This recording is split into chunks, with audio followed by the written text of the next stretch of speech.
अश्विन के mummy papa हमेशा छोटी मोटी बातों पर झगड़ा करते रहते थे और इन झगड़ों का सबसे बड़ा असर बेचारे अश्विन पर पड़ता था। कभी कभी उसकी माँ गुस्से में खाना नहीं बनाती थी तो अश्विन जो भी मिलता उसे ही टिफिन में पैक करके स्कूल ले जाया करता था। ये देख उसके दोस्त हमेशा उसका मजाक उड़ाने लगते थे और उसके पापा बेवजह ही उस पर गुस्सा निकाल दिया करते। लेकिन इन सबके बीच अश्विन की सबसे बड़ी राहत उसके चाचा मुरली थे, जिन्होंने अपने भैया भाभी की रोज रोज की लड़ाई देखकर शादी ही नहीं की। स्कूल के बाहर अश्विन अपने दोस्त के साथ बातें कर रहा था, तभी उसकी नजर रवीना पर पड़ती है। रवीना उसकी सीनियर थी, लेकिन फिर भी अश्विन रवीना को बहुत चाहता है और उसी से शादी करने का सपना देखता है। अगले ही दिन उसकी मम्मी पड़ोस में सामान देने जाने के लिए कहती है। अश्विन मना कर देता है, लेकिन जब उसकी माँ बताती है कि रवीना के घर जाना है तो वह झट से तैयार हो जाता है। अगले दिन अश्विन स्कूल जाने के लिए बाहर बैठा था, तभी रवीना स्कूटी से स्कूल जा रही थी और अश्विन को साथ स्कूल चलने के लिए कहती है। अश्विन खुश हो जाता है और उसके साथ चला जाता है। रवीना अश्विन को अपनी स्कूटी पर स्कूल चलने के लिए कहती है, तब अश्विन झट से स्कूटी पर बैठ जाता है। अश्विन दिन रात रवीना के ख्यालों में ही खोया रहता और रवीना भी अश्विन को पसंद करती थी। फिर एक दिन जब अश्विन रवीना के घर सामान देने के लिए गया तो उसने देखा कि रवीना के मम्मी पापा उस पर गुस्सा कर रहे थे, क्योंकि वो किसी क्रिस्टोफर नाम के लड़के से प्यार करती है।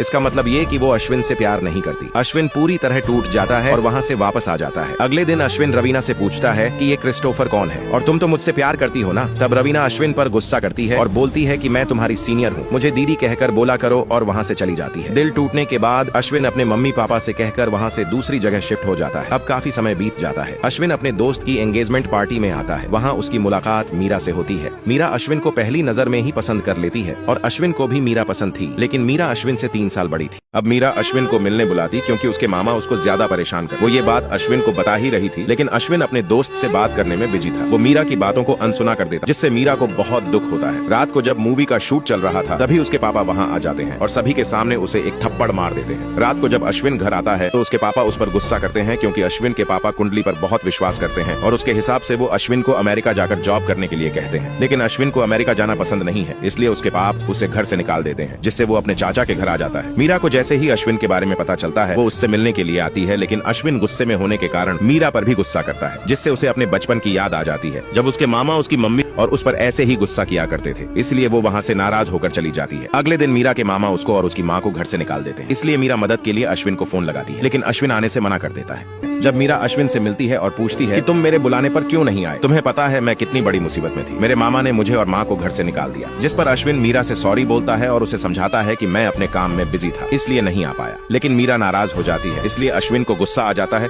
और वो उससे ब्रेकअप करके चला जाता है। दरअसल अश्विन एक फिल्म के हीरो को अपनी कहानी सुनाता है, जिसे वो बहुत पसंद आ जाती है। इसलिए विष्णु उसे मीरा से मिलने के लिए कहता है ताकि वो आगे की कहानी पर फिल्म बना सके। लेकिन अश्विन मना कर देता है कि सर, हमें अलग हुए 2 साल हो चुके हैं और वो ये शहर छोड़कर मणिपाल चली गई है। लेकिन विष्णु उसे किसी तरह मना लेता है और अश्विन अगले दिन मणिपाल के लिए निकल जाता है। अश्विन मीरा से मिलने के लिए उसके घर जाता है, लेकिन वहाँ वो उसे अपने बॉयफ्रेंड के साथ देखता है। मीरा अश्विन और उसके दोस्त को बताती है कि गोपाल और मैं एक साथ ही रहते हैं। ये सुनकर अश्विन को बहुत दुख होता है और दोनों वहाँ से चले आते हैं। तभी पीछे से गोपाल उन्हें रोकता है और मीरा के बर्थडे में इनवाइट करता है। क्योंकि यह मीरा की बर्थडे पार्टी थी तो अश्विन मना नहीं कर सकता था और शाम को उसकी बर्थडे पार्टी में निकल जाता है। वहाँ गोपाल अश्विन के दिए हुए गिफ्ट का मजाक उड़ाता है और सभी से कहता है कि मीरा और मैं बहुत जल्द शादी करके USA जाने वाले हैं। ये सुनकर अश्विन वहाँ से चला जाता है। इधर पार्टी खत्म होने के बाद मीरा को पता चलता है कि गोपाल उससे शादी उसके USA के वीजा के लिए कर रहा है, ताकि उसे वहाँ जाने में कोई दिक्कत न हो। इसलिए वो उसे छोड़कर वहाँ से चली जाती है। मीरा को अपनी जिंदगी बहुत बेकार लगने लगती है, क्योंकि कोई भी उसकी फीलिंग्स को नहीं समझता, सब अपने अपने बारे में सोचते हैं। और दूसरी तरफ अश्विन अपनी गलती का एहसास होने के बाद मीरा को खो देता है। क्या आगे दोनों मिल पाएंगे? अश्विन विष्णु को कहता है कि सर, मैं मीरा से मिला था, वो किसी और के साथ शादी करने वाली है और मुझे भूल चुकी है, इसलिए मैं कोई और कहानी लिखकर ले आऊंगा। तब विष्णु कहता है कि ठीक है। अगले दिन अश्विन अपनी माँ को उसके नाना के घर भेज देता है ताकि उसके पिता को उसकी माँ की अहमियत पता चल सके। रात को मीरा की माँ गिरकर कमरे में बंद हो जाती है, जिससे उनकी नौकरानी अश्विन को फोन लगाती है। अश्विन को जरूरी काम होने के बावजूद भी वो जल्दी से मीरा के घर जाकर उसकी माँ की जान बचा लेता है। ये बात शिवानी मीरा को बताती है कि अश्विन ने तुम्हारी माँ की जान बचाई है, और ये भी बताती है कि अश्विन तुमसे बहुत ज्यादा प्यार करता है। ये बात जानकर मीरा रोने लगती है और सोचती है कि उससे बहुत बड़ी गलती हो गई। मीरा अगले दिन ही मणिपाल से अश्विन से मिलने के लिए निकल जाती है। दूसरी तरफ हीरो विष्णु की मूवी की शूटिंग चल रही थी। उसमें एक जगह बम बिछाए थे। तभी मीरा वहाँ आकर अश्विन की तरफ बढ़ने लगती है। अश्विन उसे रोकता है, लेकिन उसे कुछ सुनाई नहीं देता और बम ब्लास्ट हो जाता है, लेकिन दोनों बच जाते हैं। मीरा अश्विन से माफी मांगती है और अश्विन के पापा को भी उसकी माँ की अहमियत पता चल जाती है और दोनों फिर से एक हो जाते हैं। आगे कौन सी मूवी एक्सप्लेन देखना चाहते हैं, कमेंट करें।